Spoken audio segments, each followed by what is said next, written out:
এই সংকটকালীন সময়ে ছাত্রলীগের বন্ধুরা আবারও জীবনের ঝুঁকি নিয়ে গ্রামে কৃষকের ধান কেটে করে পৌঁছে দিচ্ছে।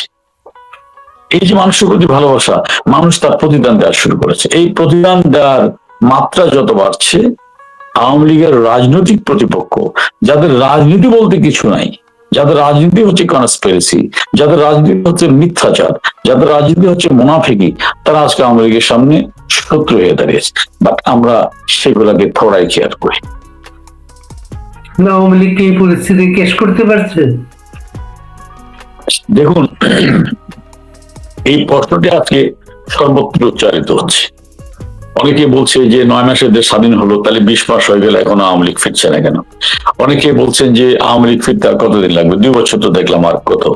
এখানে আমি তাদেরকে একটা জিনিস মনে করিয়ে দিই, আমি কোনো আত্মপক্ষ সমর্থনের কথা বলছি না, আমি বাস্তবতার কথা মাথায় রাখছি। দেখুন, 90 সালের আন্দোলনের কথা বলা হয়, 69 গণঅভ্যুত্থানের কথা বলা হয়, হ্যাঁ, 96 আন্দোলনের কথা বলা হয়। আচ্ছা, পারিবারিক প্রেক্ষাপটটা কি এক? অবশ্যই এক না। স্বাধীনতা পূর্ববর্তী সময়ে আওয়ামী লীগের একটা প্রেক্ষাপট ছিল, তখন গ্রেপ্তার করা হতো আওয়ামী লীগ নেতাদের। গ্রেপ্তার করতে করতে অবস্থা এমন হয়েছিল যে কোনো পুরুষ ছিল না যে আওয়ামী লীগের সাধারণ সম্পাদকের দায়িত্ব নিবে। আমেনা বেগমকে ভারপ্রাপ্ত সভাপতি করা হয়েছিল, একজন মহিলাকে ডেকে। কিন্তু তখন গ্রেপ্তার করা হতো, কিন্তু তখন জেলের ভিতরে এভাবে হত্যা করা হতো না। এই যে গতকাল আমাদের ছাত্রলীগের আরেকটা বন্ধুকে মেরে ফেলা হলো, তাকে কলাবাগান থানায় একটা মিছিল করতে গিয়ে বিএনপি সন্ত্রাসীরা ধরিয়ে দিয়েছিল, তার উপরে মিলিটারি নির্মম নির্যাতন করেছে, পরে থানায় হ্যান্ড ওভার করার পরে থানা তার উপর নির্যাতন করেছে, এবং সে তার পকেটের 2500 টাকা দিয়ে থানার আকুতি মিনতি করেছিল, আমার প্রচন্ড ক্ষুধা, আমার একটু খেতে দেনি। ডাক্তার ওষুধ প্রেসক্রাইব করেছিল, সে ওষুধ খেতে দেয়নি। শেষ পর্যন্ত সেই 8.5 মাস পরে কারাগার থেকে বের হওয়ার পরও ওই নিপীড়ন, নির্যাতন এবং মেডিসিনহীনতার ধারাবাহিকতায় মৃত্যুর কুলে ঢলে পড়ল।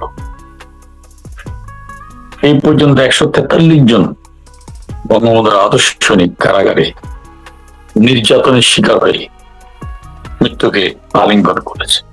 প্রেক্ষাপটটা ভিন্ন। এই প্রেক্ষাপটটা হজম করতে, এই প্রেক্ষাপটটা মোকাবেলা করতে অবশ্যই একটু সময়ের দরকার, এটা হুট করে হবে না। এবং এই সময় আজকে এই প্রেক্ষাপটটা মানুষ অনুধাবন করতে পারছে বলে আমি যে উদাহরণগুলো আপনাকে দিলাম, মানুষ আজকে আওয়ামী লীগের পক্ষে দাঁড়াচ্ছে। আজকে কোথায় গিয়েছে দেশটা, যে আপনার বড় বড় ব্যবসায়ী, ছোটদের কথা বাদ দিলাম, তারাই বলছে যে, আমি কিছুদিন আগে দেখলাম যে বাংলাদেশ বিকেএমই টেক্সটাইল মিলস কর্পোরেশনের যিনি প্রেসিডেন্ট ছিলেন, যার বাবা একসময় বিএনপি এমপি ছিলেন, তিনি বলছেন যে চাঁদাটা এমন ভাবে চাই মনে হয় সে ফ্যাক্টরির মালিক, আমি বোধহয় ম্যানেজার। এর মানে কি? অর্থাৎ আমি এই চাঁদার সংস্কৃতি থেকে বেরিয়ে আসতে চাই, আমি শেখ হাসিনার আমলে ফেরত যেতে চাই, যখন এরকম চাঁদাবাজিটা ছিল না। হ্যাঁ, আজকে এখনো সে পুরনো ন্যারেটিভ। যখন থামে 350 শতাধিক শিশুর মৃত্যু হয়েছে, তখন এই জুলাই জঙ্গিরা বলছে যে থাম দিয়ে লাভ নেই, আমার জুলাই সনদ চাই। কেন জুলাই সনদ চাই জানেন? ওরা প্রত্যেকে জানে ওদের পাপের পাল্লা এত ভারী হয়েছে, বাংলাদেশের মানুষ তাদের ছাড়বে না, এই জন্য রক্ষা কবচ চাই।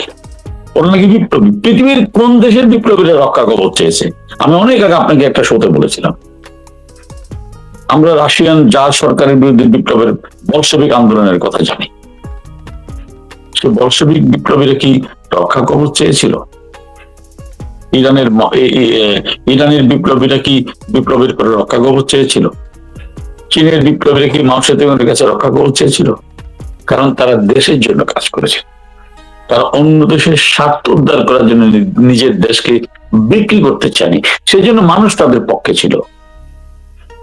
আজকে বছর ঘুরতে না ঘুরতেই আমি যেটা বলছিলাম, অসংখ্য আন্দোলনকারী, সেলিব্রিটি, সাধারণ ছাত্র, শিক্ষক সবাই বলছে যে না, আমাদের সাথে প্রতারণা করা হয়েছে।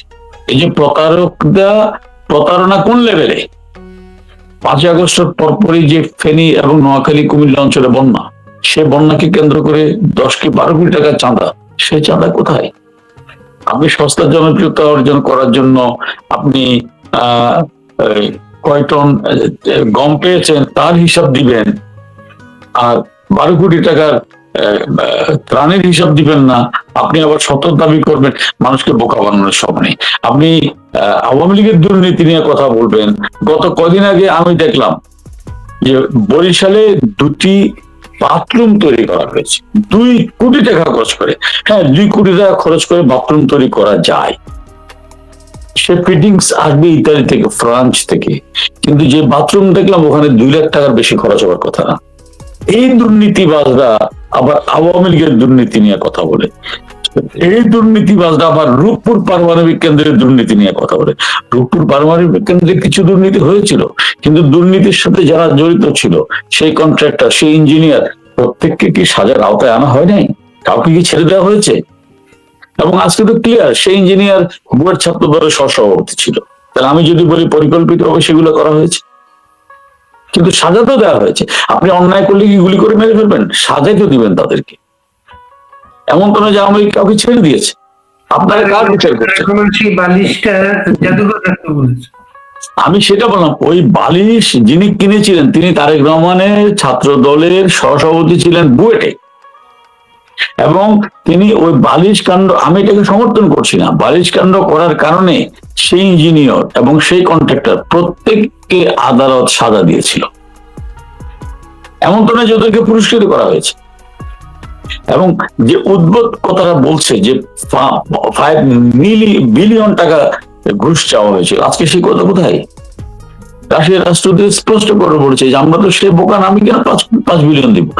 আর এই একটা প্রজেক্টে 5 বিলিয়ন, যেখানে মজার বিষয়টা কি, যেখানে সরকারের পার্টিসিপেশন হচ্ছে 12 বিলিয়নের মধ্যে 1 বিলিয়নের কম, 10%। তাহলে সরকার টাকাই দিল 10%, আপনি বলছেন এখান থেকে 35% সরিয়ে। আপনি 5 বিলিয়ন মানে তো 40%। 12 বিলিয়নের মধ্যে যদি 5 বিলিয়ন ঘুষ হয় তাহলে সেটা 40%। তো সরকারের সেখানে মানে পার্টিসিপেশন হচ্ছে বিলো 10%। 10% মানে আপনার টোটাল প্রজেক্টের বিলো 10%। তাহলে এই যে মিথ্যাচার, এগুলো তো আজ মানুষের কাছে ক্রিস্টাল ক্লিয়ার। আবার দেখেন, এটাকে নিয়ে বলা হচ্ছে এখানে বিশাল চুরি হয়েছে, আবার এটাকে নিয়ে বাহবা নেওয়া হচ্ছে, বলা হচ্ছে যে জিয়াউর রহমান স্বপ্ন দেখেছিলেন, সেই স্বপ্ন তারেক রহমান বাস্তবায়ন করছে। এখন মানুষ কি হাসবে না কাঁদবে আমি জানি না। আমি নিজে অবাক হই, এই দাবিগুলো করে প্রধানমন্ত্রী কি নিজেকে বড় করছেন নাকি ছোট করছেন? প্রধানমন্ত্রীকে আমি অনুরোধ জানাবো, ওনাকে ভাবতে হবে, পার্লামেন্টে দাঁড়িয়ে তাকে খুশি করার জন্য যারা বলছে শিশু মুক্তিযোদ্ধা, তারা কি তাকে সম্মানিত করছে, নাকি তাকে হাসির পাত্রে পরিণত করছে, নাকি মুক্তিযুদ্ধটাকে হাসির পাত্রে পরিণত করছে? যে তারা দাবি করে যে বিএনপি মুক্তিযুদ্ধ দল, আমি অস্বীকার করি না, জিয়াউর রহমান অবশ্যই বড় একজন মুক্তিযোদ্ধা ছিলেন, যদি বা পরবর্তীতে তিনি ক্ষমতার জন্য মুক্তিযুদ্ধের চেতনার মানে ব্যাপক ক্ষতি করেছিলেন। গোলাম আজম থেকে বাংলাদেশে নিয়ে এসে যুদ্ধাপরাধীদেরকে কারাগার, 11,500 রাজাকারকে কারাগার থেকে ছেড়ে দিয়ে অনেক ক্ষতি করেছিলেন। But at the same time 71 তার ভূমিকার কারণে তিনি বীরত্তম খেতাব পেয়েছিলেন। তো আজকের এই রাজাকার শাবকরা সেদিন যদি জিয়াউর রহমানকে পেতেন তারা কি আদর করতেন? এখন যেভাবে চুম্মা দিয়ে বেড়ায়, চুম্মা দিতেন নাকি গুলি করে মারতেন? হ্যাঁ, এই জিনিসগুলো তাকে ভাবতে হবে। তাহলে এখন এই যে জুলাই যোদ্ধা, কোথায় মুক্তিযোদ্ধা, কোথায় জুলাই যোদ্ধা? এটা বলেছে এগুলি সবই ওই যে মেট্রিকুলাস ডিজাইনের পার্ট। এগুলো করে একই সাথে নতুন মামলা তৈরি হচ্ছে শাপলা চত্বর নিয়ে। আমি তো আপনাকে বললাম যে এই মামলা কেন তৈরি হচ্ছে। শাপলা চত্বরে যারা বলেছিল যে আদিলুর রহমান, উনি বলেছিলেন এই শয়তান যে সেখানে 10,000 লোক মারা গেছে। আমি সাইন্টিফিক্যালি একটা কথা বলেছিলাম ওই সময়, একজন মানুষের শরীরে 4 থেকে 5 লিটার রক্ত থাকে। 10,000 মানুষ যদি মারা যায় তাহলে সেখানে 50,000 লিটার রক্ত পড়েছে। ওভারনাইট 50,000 লিটার রক্ত শুকানোর মতো কোন মেশিন পৃথিবীতে আছে কিনা? সাধারণত ক্রিকেট খেলায় দেখবেন মাঠে যদি বৃষ্টি হয় একটু, সে বৃষ্টি 1.5-2 ঘন্টা শুকানোর জন্য কন্টিনিউসলি 2টা হেলিকপ্টারকে বাতাস করতে হয়। তার আগে পানিগুলা নিষ্কাশন করতে হয়, পানি নিষ্কাশন করে মাঠকে খেলার উপযোগী করার জন্য, অর্থাৎ পানি শূন্য করার জন্য, যেন স্লিপ খেয়ে পড়ে না যায়। 2-3টা হেলিকপ্টারকে 2-4 ঘন্টা সেখানে ক্রমাগত কাজ করতে হয়। তাহলে এই যে 10,000 লিটার, পরে বলা হলো যে 2,000 লোক মারা গেছে, পরে বলা হলো যে 1,000 লোক মারা গেছে। 1,000 লোকও যদি মারা যায়, ওখানে তো 5,000 লিটার রক্ত থাকার কথা। এবং সেখানে আপনার পরবর্তীতে জনাব সাবির মুস্তাফা, বিবিসি সাংবাদিক, আওয়ামী লীগের কেউ না, আজকে তার বিরুদ্ধে কথা বলা হচ্ছে। তিনি স্পষ্ট করে বলেছেন যে আমার রিপোর্টার সেখানে ছিল, সেখানে একজন মানুষ মারা যায়নি। এবং শুধু সেটা না, সেখানে আপনি সম্ভবত মুহিবুল্লাহ বাবুনগরী, যে ওদের একজন মুরব্বী, উনি স্পষ্ট করে বলেছেন যে এটা তো একটা ব্ল্যাকমেলিং করা হয়েছে হেফাজতকে নিয়ে, বিএনপি জামাতিরা। তো আমাদের তো ওখানে যাওয়ার কোনো কথা ছিল না, আমাদের নিয়ে যাওয়া হলো। ওখানে কোনো নামাজের ব্যবস্থা ছিল না, পেশাবের ব্যবস্থা ছিল না, উজুর ব্যবস্থা ছিল না, কেন নিয়ে যাওয়া হলো? হ্যাঁ, এবং তিনি নিজেই বলেছেন যে সেখানে সাউন্ড গ্রেনেড তৈরি করে দিয়ে ভীতি তৈরি করা হয়েছে যাতে মানুষ যেতে পারে। এবং পরবর্তীতে কিছু 43 জন শহীদের একটা তালিকা এই ভণ্ড আতিউর রহমান প্রকাশ করেছিলেন। সেই 43 জনের মধ্যে দেখা গেল 17 জন মানে কবর থেকে ফেরত এসেছিল, এবং তারা রীতিমতো মাদ্রাসা মক্তবে পড়াশোনা করছে। এই যে পুরো জাতির সাথে একটা প্রতারণা, ওদের কাছে তার কোনো যে জিনিসটা একটা ঘটনা ঘটলে, একটা অ্যাক্সিডেন্ট ঘটলো, ওখানে কিছু একটু মারা গেলে গার্জিয়ান পাওয়া যায়। এই ঘটনায় কোথাও কোনো গার্জিয়ান পাওয়া যায় নাই। আমি তো সেটা বললাম, ওরা বলুক না যে একটা লিস্ট, একটা তালিকা প্রকাশ করুক যে অমুক জেলার, অমুক উপজেলার, অমুক ইউনিয়নের এই মারা গিয়েছে। তারপর সেখানে গিয়ে সেটা তদন্ত হোক মারা গিয়েছে কিনা। এটা তো মানে এটা তো গোপন করার কিছু নাই, মারা গিয়েছে কিনা। শুধু মুখস্থ এগুলো কেন? ওই যে বললাম, তাদের মনে ভয়, মানুষ আওয়ামী লীগকে আবার তাদের মনে কোঠায় জায়গা দিচ্ছে, ওদের বাঁচার পথ নেই, ওদের প্রতারণা ধরা পড়ে গিয়েছে। এই প্রতারণা থেকে বাঁচার জন্য এগুলা করা হচ্ছে। ইলেকশনের আগে তো একটা ছড়িয়েছিল সবভাবে আপনাদের একটা সমর্থন, আপনারা চাইছিলেন ইলেকশনটা হোক, গণতান্ত্রিক সরকার আসুক, জামাতকে ঠেকানোর জন্য আওয়ামী লীগের লোকজন বিএনপিকে ভোট দিয়েছে। সেটা ভেঙে গেল কেন সেই সমঝোতা? না, আপনি যেমনটি বলছেন যে আওয়ামী লীগ জামাতকে ভোট দেবে, এরকম আওয়ামী লীগের কোনো দলীয় সিদ্ধান্ত ছিল না, এটা একেবারে ক্রিস্টাল ক্লিয়ার। এখন অনেক জায়গায়, যেহেতু আওয়ামী লীগ একটা গণসংগঠন, আপনি আওয়ামী লীগের শ্রেণী চরিত্রটা ভালো করে চেনেন। আওয়ামী লীগের কোন মানে সমর্থক কর্মীরা তো ভোট দিবে কোথায়? কর্মীরা তো নিজের বসত ভিটায় যাওয়ার সুযোগ নেই। এবং এখনো তো দেখা যাচ্ছে যে হয়তো মনে করতেছে হয়তো রাগ খুব কমে গেছে, আমি এলাকায় যাই, নিরীহ আওয়ামী লীগ কর্মী, তার উপর এখনো মব হচ্ছে, এখনো তাকে পুলিশে ধরিয়ে দেওয়া হচ্ছে। কয়েকদিন আগেও দেখেছেন যে আপনার সিলেটে একজনকে পুড়িয়ে হত্যা করেছে।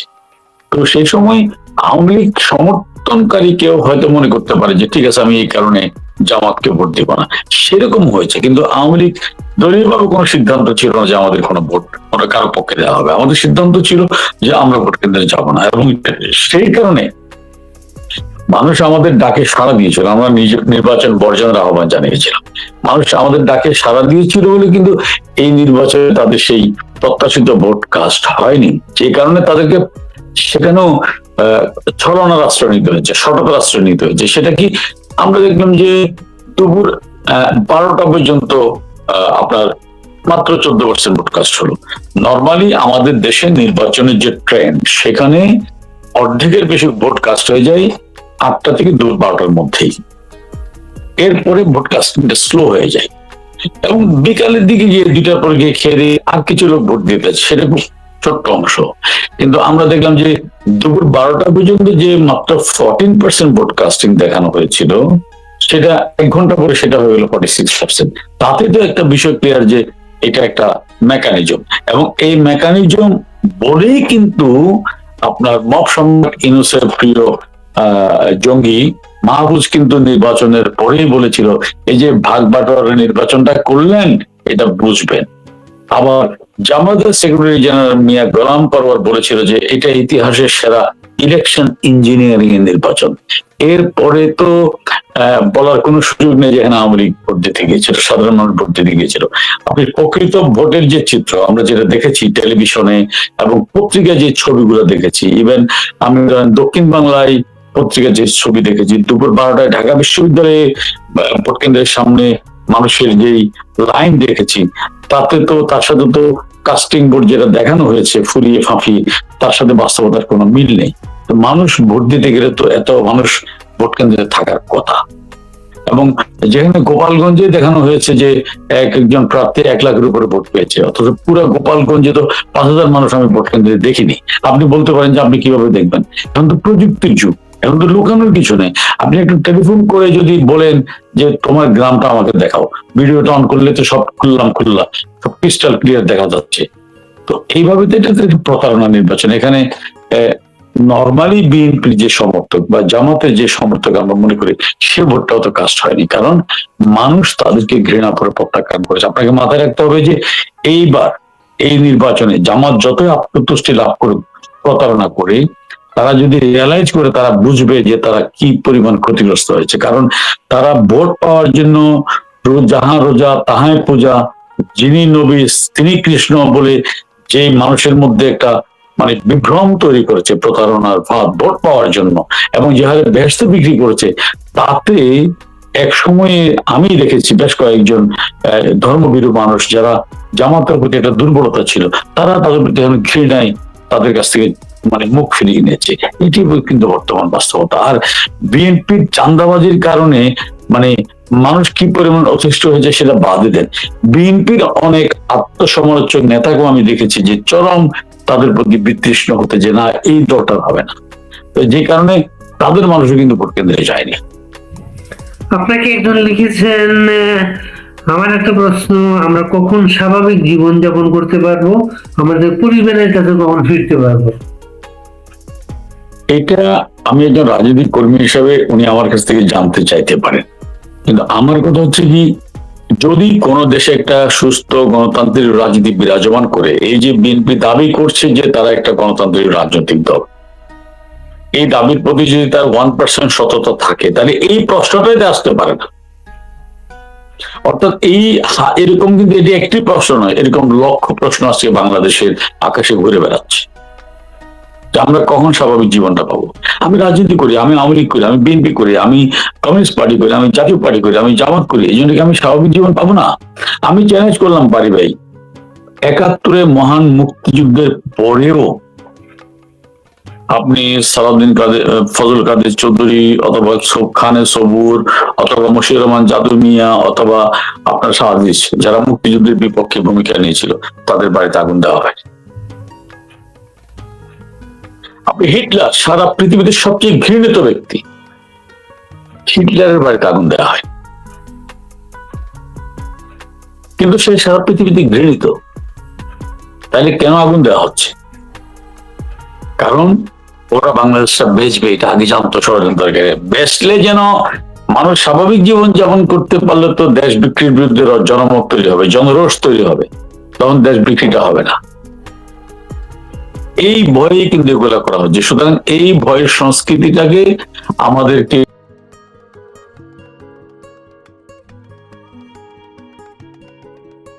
ইম্পসিবল ছিল, এটা তো উনি তো এটা স্পষ্ট করেছেন বারবার। এবং আপনি দেখুন এখানে সব অনুপ্রেরণার বিষয় হচ্ছে কি, আজকে কিন্তু সাধারণ মানুষ এই কথাটা বলছে যে অন্তপক্ষে শেখ হাসিনাকে দিয়ে চুক্তি করানো যেত না, সেই কারণে তাকে সরানো হয়েছে।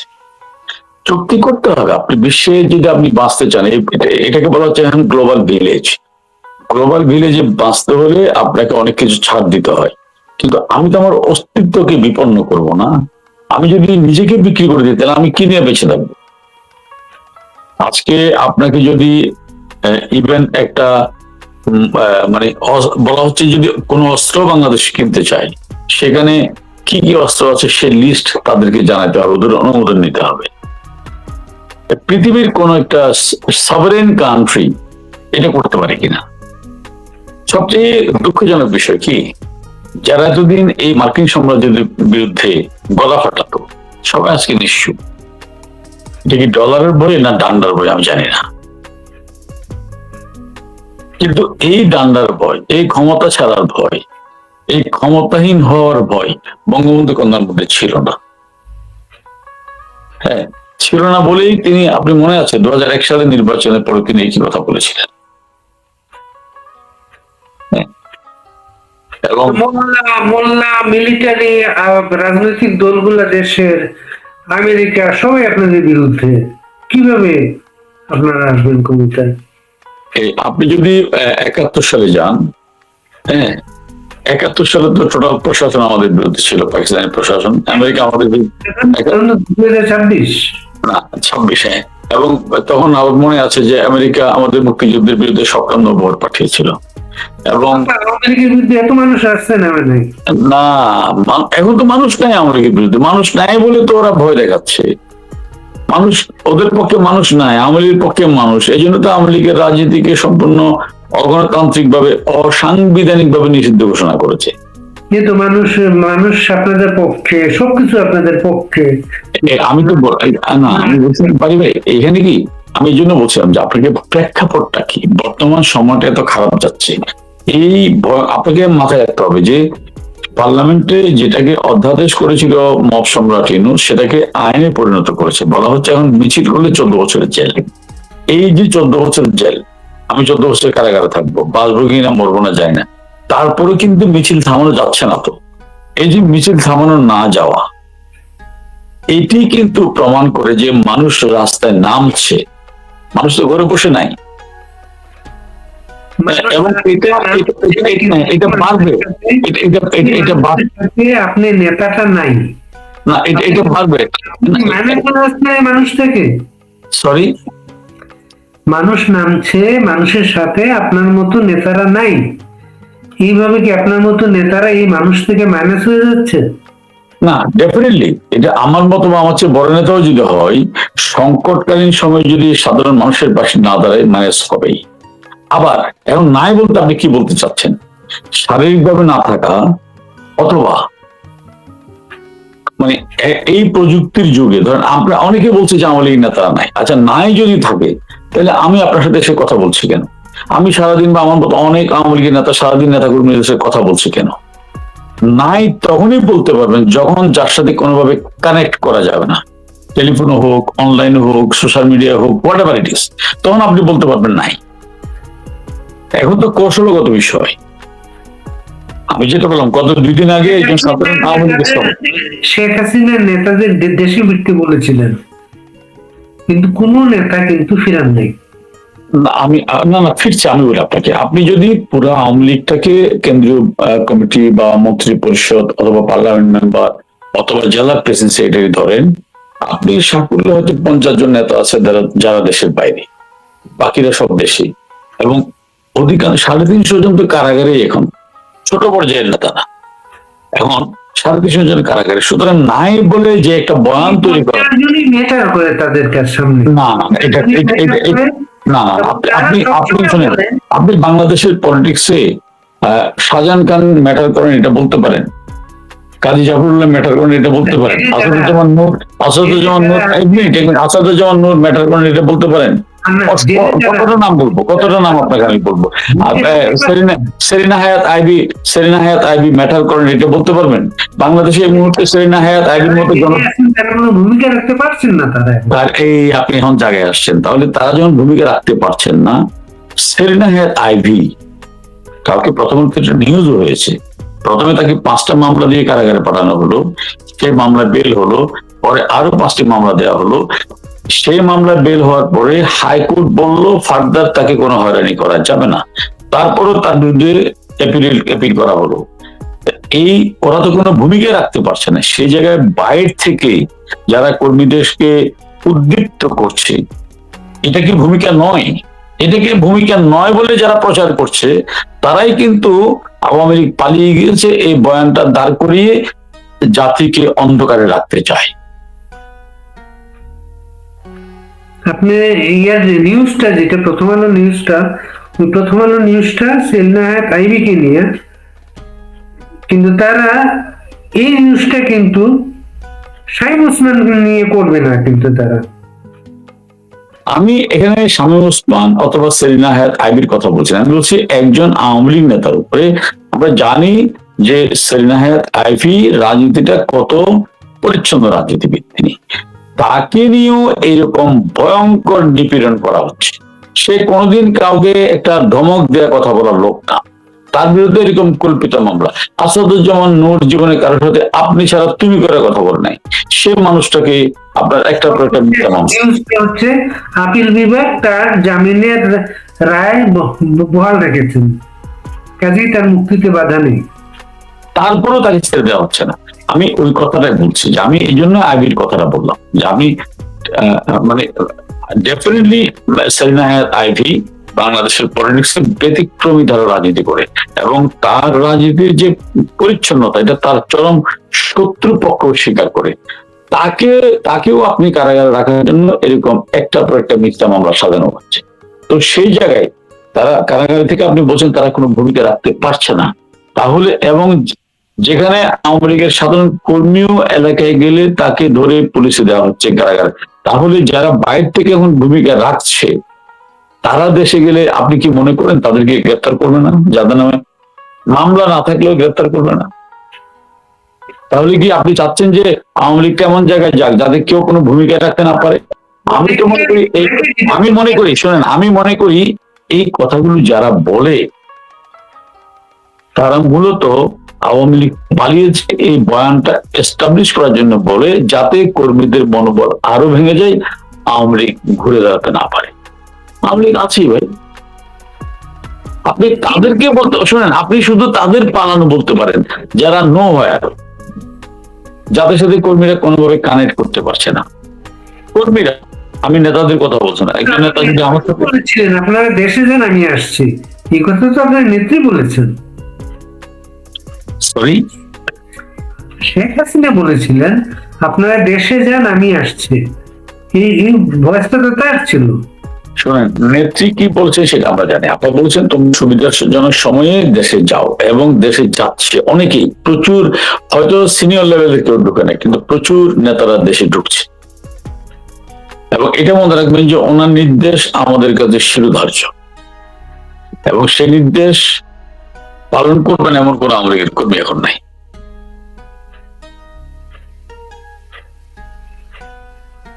যে কথাগুলো মাঝখানে এসেছিল রিফাইন টিফাইন এগুলার তো কোনো হালে পানি পায় নেই। আমি একটা কথা বলি, আমি বোধহয় পারিবে আপনাকে অনেক 1-1.5 বছর আগে আমি ইন্টারভিউতে আপনাকে বলেছিলাম যে রিফাইন আওয়ামী লীগ বলতে কিছু নেই। বাংলাদেশে বঙ্গবন্ধু রাজনীতি করতে গেলে শেখ হাসিনার নেতৃত্বে করতে হবে। আপনি অক্সফোর্ড গ্রাজুয়েট হন অথবা হার্ভার্ড, কোন লাভ নেই।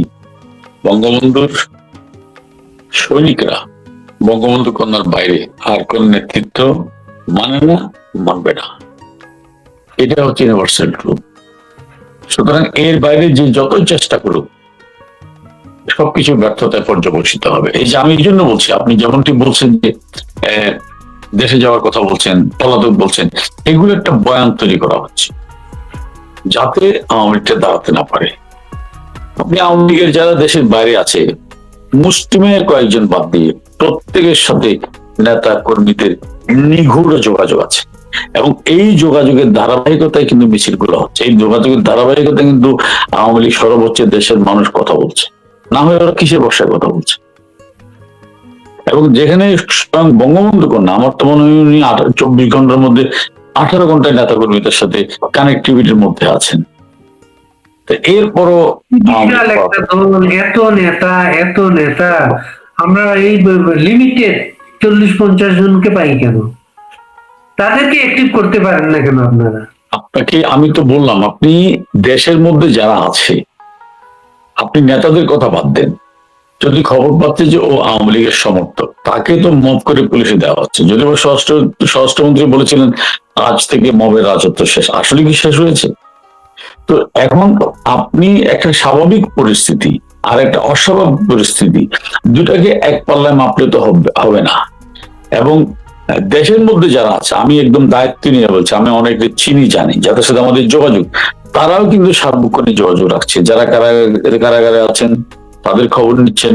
আবার এটাও ঠিক, আমি তো একবারে পত্রিকার বিজ্ঞাপন দিয়ে আমি যোগাযোগ করতেছি, এটা করাও সম্ভব না।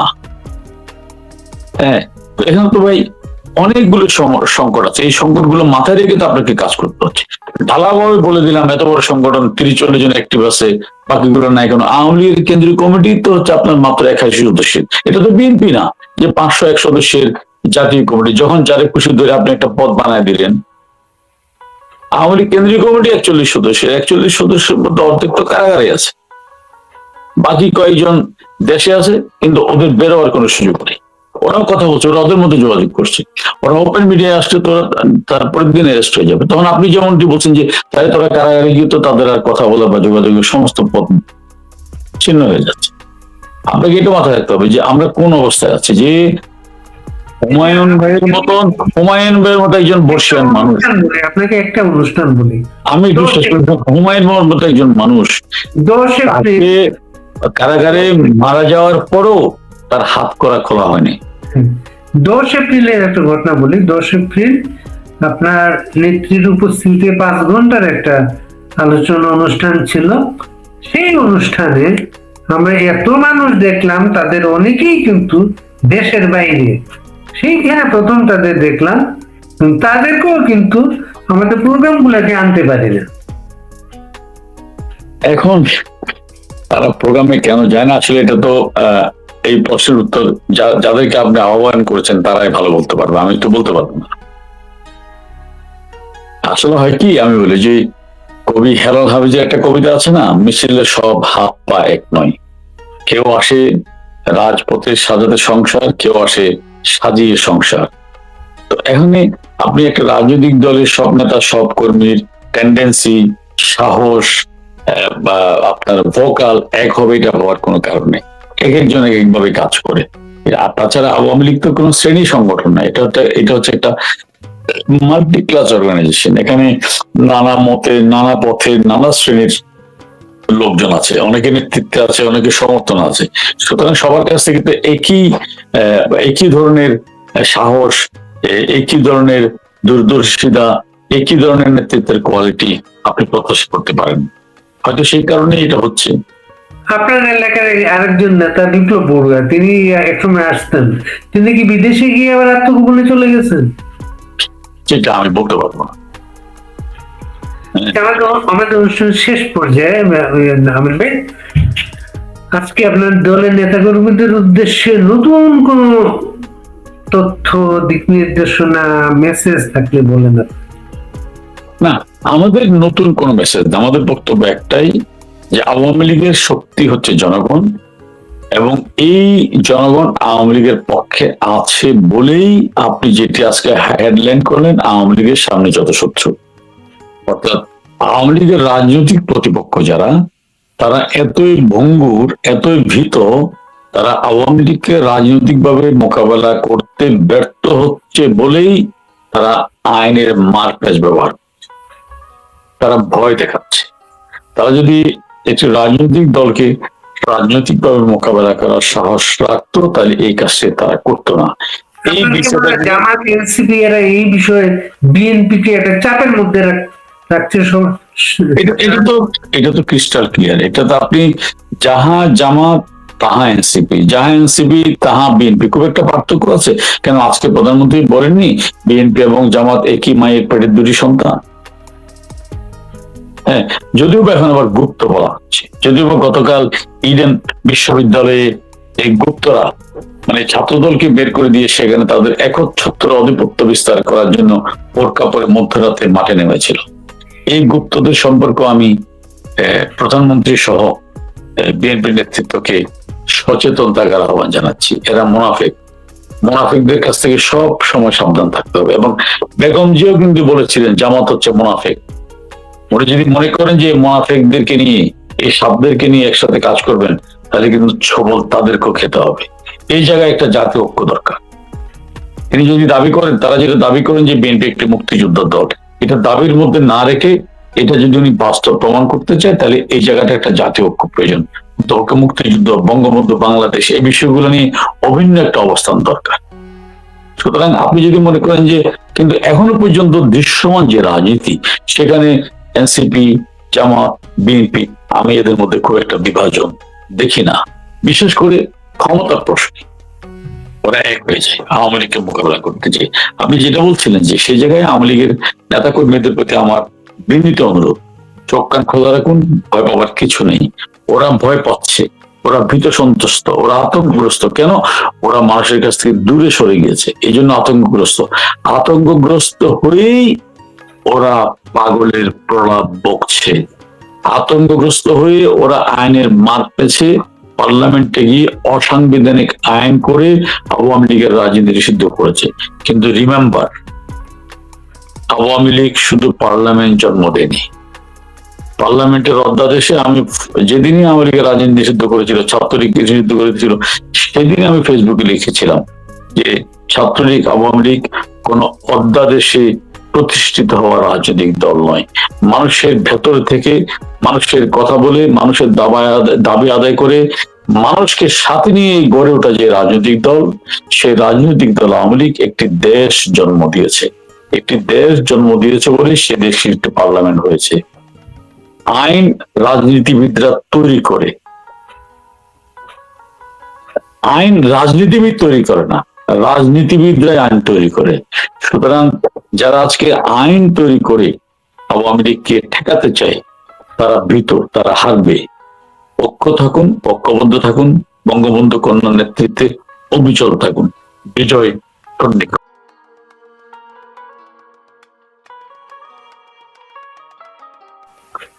প্রথমজন সাবেক অ্যাটর্নি, যিনি এখন বলছেন যে আওয়ামী লীগ একটি নিষিদ্ধ সরকার না, এই ভদ্রলোক নির্বাচনের আগে একেবারে লাউড এন্ড ক্লিয়ারলি বলেছিলেন যে আওয়ামী লীগের একটা বিশাল গণতান্ত্রিক ঐতিহ্য আছে, তারা এই দেশে রাজনীতি করবে এবং সেটা আমরা দেখব ভোটের জন্য। অর্থাৎ এটা হচ্ছে মুনাফিকি, প্রতারণা। পরের নাম যাকে দেখালেন আমাদের চট্টগ্রামের পটিয়ার এই ভাগবাটোয়ারা নির্বাচনের এমপি, তার কথা আপনার মনে থাকার কথা, তিনি বাংলাদেশের সবচেয়ে বিতর্কিত ব্যবসায়ী। 5 আগস্টের পরে SRM এর গাড়িগুলো রক্ষার দায়িত্ব নিয়েছিলেন, সেই কারণে বিএনপিতে ব্যাপক সমালোচিত হয়েছিলেন। তিনিও আজ বিপ্লবী হয়েছেন। তাকে শুধু এটুকু বলবো যে আওয়ামী লীগের 15.5 বছরে একটি দৃষ্টান্ত দেখান যে আওয়ামী লীগ এরকম বক্তব্য কোথাও দিয়েছিল কিনা, যে মিছিল করবেন, ঘর থেকে বের করে বেরোবেন, এটা একটা বিষয়। দ্বিতীয় বিষয়টা হচ্ছে কি, এই যে তারা হুমকি ধামকি দিচ্ছে, নিষিদ্ধ সত্তার কথা বলছে, এই নিষিদ্ধ সত্তা এটা বাংলাদেশের মানুষ আওয়ামী লীগকে মনে করে কিনা, অথবা তাদের হুমকি ধামকিতে আওয়ামী লীগ, বঙ্গবন্ধুর কর্মীরা, সৈনিকরা, শেখ হাসিনার কর্মীরা ভীত আতঙ্কিত হয়ে ঘরের মধ্যে ঢুকে পড়েছে কিনা। পড়েনি। কারণ জানেন, আমি একটা কথা সবসময় বলি, পলিটিক্স আইন মেনে হয় না, পলিটিক্স আইন তৈরি করে। আওয়ামী লীগকে বিচার না হওয়া পর্যন্ত কার্যক্রম বন্ধ, এই অধ্যাদেশটি আমি আশা করেছিলাম, যদিও বা বিএনপির জন্ম সামরিক গহ্বরে, তবু এটা স্বীকার করতে হবে 82 পরবর্তী সময়ে তারা স্বৈরাচার বিরোধী গণতান্ত্রিক লড়াই ছিল এবং নির্বাচনের আগে তাদের মহাসচিব, ইভেন নির্বাচনের পরে তাদের চেয়ারম্যান, যিনি পরবর্তী প্রধানমন্ত্রী, তিনিও বলেছিলেন কোন দলের রাজনীতি নিষিদ্ধ করা আমাদের কাজ নয়। কিন্তু ওই যে সামরিক গহ্বরে জন্ম, কয়লা তুলে মারা যায় না, তারা ওই তাদের বাবা মপ সম্রাট ইউনূসের অধ্যাদেশকে আইনে পরিণত করে বাংলাদেশের ইতিহাসে একটি কলঙ্কজনক অধ্যায় শুধু রচনা করেনি, তারা নিজেদের ভবিষ্যৎকে অন্ধকারময় করে তুলছে। এবং এটি কিন্তু এই যে অন্ধকারময় করে তুলছে, আমি এটা তাদেরকে কিন্তু ভয় দেখাচ্ছি না, অথবা আমরা বলছি না যে আমরা সুযোগ পেলে প্রতিশোধ নেব, সেটা বলছি না। অন্ধকার কখন হয় জানেন? যখন মানুষ মুখ ফিরিয়ে নেয়। মানুষ তাদের কাছ থেকে মুখ ফিরিয়ে নিয়েছে এটা বুঝতে পেরেই আওয়ামী লীগকে নির্বাচনে আসতে দেয়। এবং আওয়ামী লীগের প্রতি মানুষ কি পরিমাণ আওয়ামী লীগের দিকে চেয়ে আছে তীর্থের কাকের মতো, সেটি বোঝানোর জন্য আমি ছোট্ট দুটি ঘটনা করি। আপনার মনে থাকার কথা, মাস 6 আগে ঢাকায় আওয়ামী লীগের পক্ষে একটা মিছিল হয়েছিল। সে মিছিলে পুলিশ হামলা পরিচালনা করলো এবং জামাত বিএনপির মব সন্ত্রাসীরা মব সন্ত্রাস করলো। কিছু মিছিলের কর্মী একটা বাস উঠে গিয়েছিল, বাস থামিয়ে পুলিশ সেটা যখন তাদেরকে তল্লাশি চালাচ্ছিল, তখন একজন মা তার কোলের সন্তানকে নিয়ে পুলিশের সামনে প্রতিরোধের দেয়াল হয়ে দাঁড়িয়ে গেল। উনি ভাবলেন না যে আমার বিপদ হতে পারে, এবং তিনি বলেছেন না এখানে কেউ ঢুকেনি। আমি নিশ্চিত করে বলতে পারি সে মাটি আওয়ামী লীগের কেউ নয়, কারণ সে মনে করেছে এই যে তারা মিছিল করছে এটা তাদের অধিকার, এই যে তারা মিছিল করছে এটা তারা করতে পারে, তারা দেশের নাগরিক। এই যে তাদের নিষিদ্ধ করেছে এটা অন্যায়, এটা করতে পারে। তখন অসংখ্য রিক্সাওয়ালা এবং সিএনজিওয়ালা মিছিলে থাকা কর্মীদের ডাকছে যে ভাই তাড়াতাড়ি আমার গাড়িতে ওঠেন, কেন? তাদের নিরাপদে পৌঁছে দেওয়ার জন্য। এই বার্তাটা যদি এই আইনমন্ত্রী হৃদয়ঙ্গম করতেন, এই বার্তাটা যদি এনাম সাহেব বুঝতেন, এই অর্বাচীন নন পলিটিক্যাল বক্তব্য দিতেন না। যদিও বা তাদের দলটাই তো নন পলিটিক্যাল।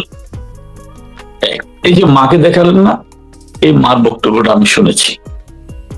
এই মার মতো অসংখ্য মায়ের কারণে আমরা 71 সালে স্বাধীনতা পেয়েছি। আপনার মনে আছে আমাদের মা, আমাদের নির্যাতিতা মা জাহানারা ইমামের কথা? আপনি কি ভুলে গিয়েছেন শহীদ আজাদের মায়ের কথা? আজাদ সোনার চামচ মুখে জন্ম নেয় একটা ছেলে। ঢাকার মগবাজারে 2 বিঘা জমির উপর ছিল তাদের বাড়ি। ঢাকা বিশ্ববিদ্যালয় থেকে মাস্টার্স করা সদ্য তরুণ, খুব মা ভক্ত ছিল। বন্ধুরা যখন একে একে যুদ্ধে যাচ্ছিল, সেও এসে মার কাছে যুদ্ধের অনুমতি চেয়েছিল। মা বললো অবশ্যই যাবি, যুদ্ধে যাবি, যুদ্ধে দিয়েছিল। তাদের গেরিলা অপারেশনে যখন পাক দস্যুদের অন্তরাত্মা শুকিয়ে যাচ্ছিল, ভয়ে চলাচল সীমিত হয়ে আসছিল, তখন কিছু আলবদর রাজাকার শহীদ আজাদকে ধরিয়ে দিয়েছিল। মার কাছে খবর এসেছিল যে তার সন্তান রমনা থানায় বন্দী। মা ছুটে গিয়েছিলেন, মাকে পেয়ে জড়িয়ে ধরে ছেলে হু হু করে কাঁদছিল, বলছিল মা ওরা এত মারে সহ্য করতে পারে না। মা বলছে বাবা কি জানতে চাই, কেন মারে?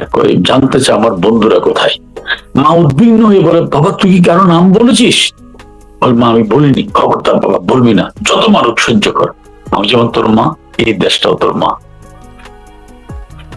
তারপর বলেছিল মা জানো অনেকদিন ভাত খায়নি, ওরা আমাকে ফ্লোরে শুয়ে রাখে, বিছনায় শুতে দেয় না।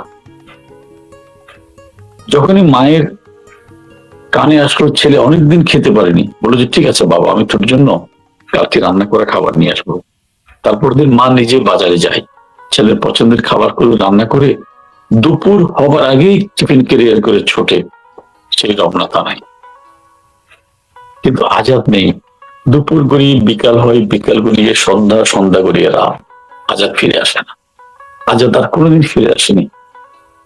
এই প্রজন্ম জানে না বাড়ি ভাই, এরপর থেকে শহীদ আজাদের মা যতদিন বেঁচে ছিলেন আর কোনোদিন ভাত খায়নি, তার সন্তানকে ভাত খাওয়াতে পারেনি বলে। কোনোদিন বিছনায় শোয়নি, তার সন্তান বিছনায় ছিল না বলে ফ্লোরে শুতে। এই যে মাটা দেখালেন না, সে আমাদের কাছে নতুন একজন আজাদের মা। আজাদের আত্মদান যেমন বৃথা যায়নি, রক্তের এক বহতা নদী পেরিয়ে আমরা যেমন স্বাধীনতা পেয়েছি, এই মাদের কারণেই এই সংকট মুক্তি হবে। এই ভয়, এই থ্রেট, এই হুঙ্কার শুধু ব্যর্থতায় পর্যবসিত হবে না, এগুলো তাদের জন্য বুমেরাং হবে। আমি বলে দিলাম, এটা বুমেরাং আমরা প্রতিশোধের রাজনীতি করার জন্য করবো না, বাংলার মানুষ করবে। আজকে মানুষের কাছে একটা বিষয় ক্রিস্টাল ক্লিয়ার যে 5ই আগস্ট এটা কোনো গণ অভ্যুত্থান ছিল না, এটা ছিল পরিকল্পিত ষড়যন্ত্র। কতটা প্রমাণ দেখবেন?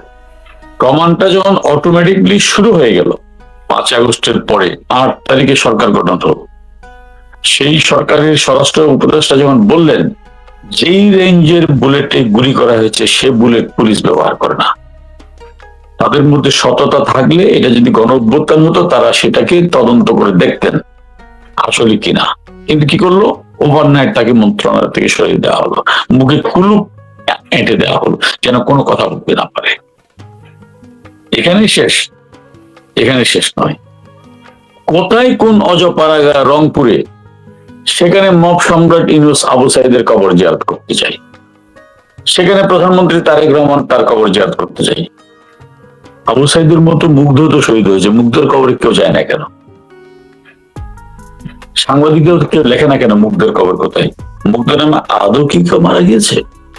তাহলে যে পত্রিকা প্রকাশিত হলো মুগ্ধকে ইউরোপের একটি দেশে দেখা গেছে, এটি কি সত্য? তাহলে বুঝতেছেন কি মেটিকুলাস ডিজাইন।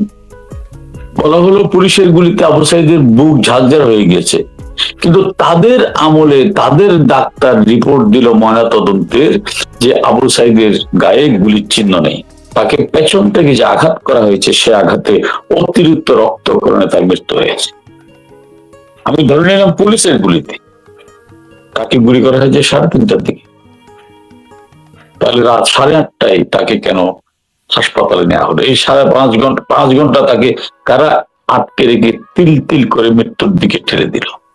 এই যে ষড়যন্ত্র, এটা যত দিন যাচ্ছে তত স্পষ্ট হচ্ছে, যত দিন যাচ্ছে তত প্রস্ফুটিত হচ্ছে দিনের আলোর মতোই। এই জন্যই আপনি যে বলছেন আওয়ামী লীগ যত শত্রু, যত মানুষ এটা বুঝছে তাদের অবস্থান থেকে সরে আসছে। অসংখ্য সেলিব্রিটি যারা 5ই আগস্ট আন্দোলনে ছিল, যাদের ইমোশনাল ব্ল্যাকমেইলিং করা হয়েছিল, তারা আজকে বলছে যে আমরা এই বাংলাদেশের জন্য আন্দোলন করিনি। এটা যখন দিনের আলোর মতো স্পষ্ট হচ্ছে তখন তারা আওয়ামী লীগের সামনে শত্রু হয়ে দাঁড়াচ্ছে। কিন্তু শত্রু হচ্ছে কারা? রাজনৈতিক প্রতিপক্ষরা। দুর্ভাগ্যজনক ভাবে ওরা রাজনৈতিক ভাবে আওয়ামী লীগকে মোকাবেলা করতে ব্যর্থ বলেই ওরা 2004 সালের 21 আগস্ট ঘটিয়েছিল। রাজনৈতিক প্রতিপক্ষকে আপনি ক্ষমতা থাকলে নির্মূল করেন রাজনীতির মাধ্যমে, শারীরিকভাবে নয়। তো যারা রাজনৈতিক প্রতিপক্ষকে রাজনীতি দিয়ে মোকাবেলা করতে ব্যর্থ হয়, তারাই রাজনৈতিক প্রতিপক্ষকে কখনো আইনের মার পেছে, কখনো গুলি দিয়ে, কখনো অন্য অস্ত্র দিয়ে নিশ্চিহ্ন করতে চায়। এরা আওয়ামী লীগের শত্রু। কিন্তু বাংলাদেশের মানুষ আজ আওয়ামী লীগের বন্ধু হয়ে দাঁড়িয়েছে। বন্ধু হয়ে দাঁড়িয়েছে তার আমি 2টি প্রমাণ দিলাম। এখন কেউ যদি শুনে যে এই ছেলেটা ছাত্রলীগ করে, তখন তাকে কিভাবে নিরাপদে রাখবে মানুষ, এটা মানুষ চিন্তা করছে।